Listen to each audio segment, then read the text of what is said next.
Hello, everyone, and welcome. My name is Fiona. If you're new here, just a little bit about me. I am a psychic tarot reader, I'm an energy worker, teacher, and I also specialize in medical intuition. So I'm super excited you're here. Today, we're talking about the 7 key points, takeaways, if you'd like, for knowing your intuition is alive and kicking. So let's take a step back for a second. What the heck is intuition? So, intuition is your inner knowing, it's that gut feeling. And you don't need to be a psychic or seeing loved ones. That's not what your intuition is your own inner knowing. The best way to put it, your intuition is a combination. It's like the meeting point of your conscious thought and subconscious thought. Because as we go around a day-to-day activities, our conscious thought is picking up like they're wearing a red t-shirt, there's a dog barking over there, it's 4 o'clock.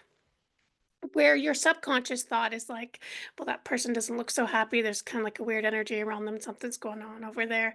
Why is that dog barking? That bark doesn't sound like a happy bark. There's something going on there. 4 o'clock. There's something about 4 o'clock. What's important about 4 o'clock?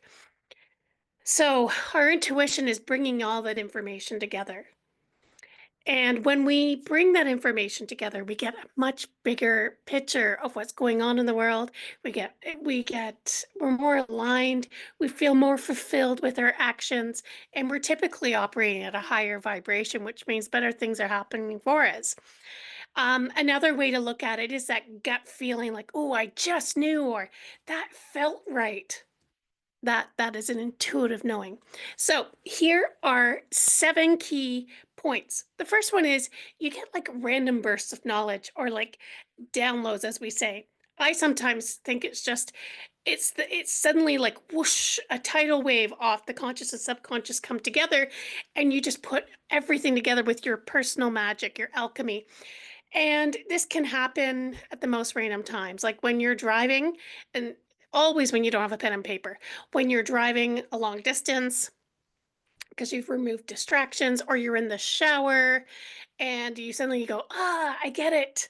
Or, you suddenly just, it's, well, as someone who's neurospicy, it's like a hyper focus, everything just comes together at once and you just go, go, go, go, go, go. And it comes out of nowhere. It feels like it comes out of nowhere, but really, I think it's the meeting point of the two. Next is the second point is you feel it in your body. Um, an easy way to illustrate this is when you're really into a conversation with someone, you like lean right in. Or you're having a conversation with someone and you're like this. And you're leaning further and further back. I've seen this. I used to work in sales. I also was a teacher, and I could tell when my students were engaged. The ones taking notes and right in there, active listening, and the other ones going, whoa, they're off somewhere else. Our body knows. It's also when we're talking to someone, we just feel off, or we start to feel unwell, or after they walk away, we're like, "Ugh," we feel drained. That's your intuition. That's your subconscious, like almost screaming at you, something's not right here. The third one is you see the repeating numbers. Now, how I explain this to people is um, we've had digital clocks for quite a while, but this has been a phenomena that has really kicked up since about uh, 2010. 2010. I think that's when for me, not just me personally, but it was happening before that, but not to the same extent. Because when I've traveled across Canada, like I've done thousands of readings. I've been all the way to Vancouver and back. I'm based in Eastern Ontario, with dreams of going out east, and e- everyone everyone comes in and it's just like, what do the repeating numbers mean? Like every show, without a doubt, somebody asks me about repeating numbers and what they mean. And I genuinely feel, and this is my belief, that our energy as a collective is the synchronicity. It's we're being drawn to look at clocks at a certain time, like 555 or 111, or we see it in license plates or t-shirts. And it's we can't make this crap up, man. Like it keeps happening. Like holy shift, it's happening all the time. So this is a sign that your intuition is trying to nudge you and tell you to look more within. Number four is you're becoming more sensitive to people and places. Yeah. Uh, I know for me, when I was in a toxic workplace, I would go into work and I would feel horrible. Horrible. My life would just like my health and my life just spiraled the longer I stayed in that environment because I was working 70-hour weeks. And when I left there, not only did I burn out, but the moment I handed in my resignation, my health, boom, I bounced back. I bounced back. And now I've become more aware of that, like with different event organizers and fairs and places across Canada. I can feel the energy of the places. It could be for a whole slew of reasons. But certain cities, even people, I'm very uh, aware of who sits at the table across from me during readings. It's very important for me. If I tune into your energy and I'm like, I will tell you, I'm not your reader at an event, and I'll recommend one that's off that frequency. And so you'll pick up on this in the workplace. There might just be certain people you don't work well with, you just feel drained with, or you're dreading and you're like, why? Like everything's okay. And then on the other side, like I'm going a little down the negative Nancy route, but even on a pot, there might be people you just can't wait to meet or talk to, and certain places to be. Um, I definitely have those people I love working with, jobs I've worked at, people I've read for, that there's just this connection, and that's your intuition. That's your energetic field connecting with their energetic field with people or places. So that's your intuition. That's your subconscious and conscious coming together. Next is your dreams are getting more vivid or symbolic. Now, I've had some of my clients say to me, Fiona, I don't dream, but then when they're in guided meditations, they're starting to get images. So it could be that as well, too. So when we go into dream space, we are stepping into full on subconscious and processing the conscious. So when we're woke, awake, going around, and we're more conscious, but we're more open to the subconscious, when we go to sleep, the subconscious is like, hey, you're into me. You're totally into me. And we'll drop more messages, more symbols. I've had a lot of people come to me saying, I'm starting to see loved ones that have crossed over come through, or pets. Or I just had someone recently say that they had a loved one leave them a message. Um, I have one client that connects with all of her ancestors when she goes to sleep.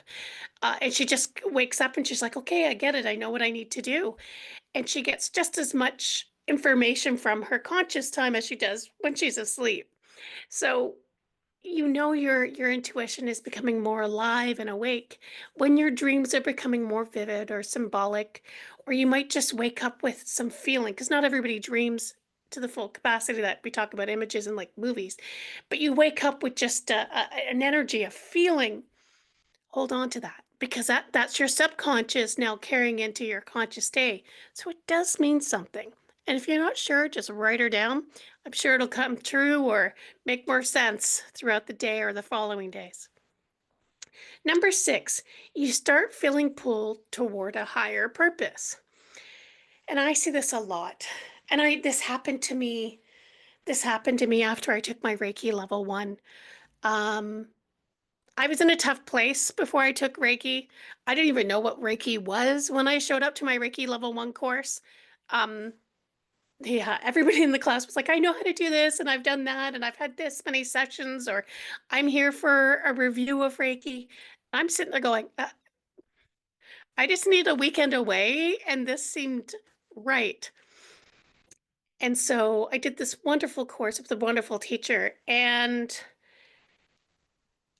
by the end of the course, I was buzzing. I hadn't laughed so hard in ages, and I laughed the entire weekend. It was just this, it was so freeing.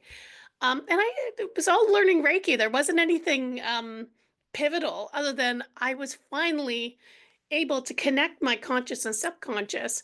And when I was done the weekend, well, my Reiki master teacher was like, Fiona, please don't quit your day job. Because I was just like, I want to share this with the world. Like, I want everyone to feel this way, feel this good. And I knew that I was meant to do more than what I was doing. And I'm full on. I believe we all have a purpose. Bus drivers, teachers. At one point I was a janitor, a custodial. I've done all kinds of jobs, and those people have purpose too, and they do great things. But I knew I had to go back to my teaching because my background wasn't teaching and education. And I was just like, that's my purpose. That's what I need to do. Ah, but when we step more into our intuition and we become more aware, we're going to look at the skills we have and realize we may have boxed ourselves and we need to do more.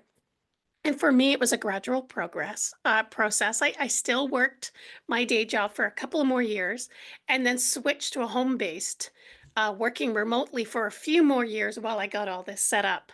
So it was a transition, but I knew I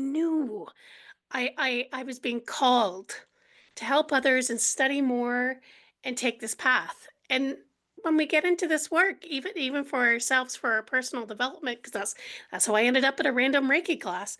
Um, when we make that connection and it brings us to life, that call to do something more. You may already be working in a profession that aligns, and that's awesome.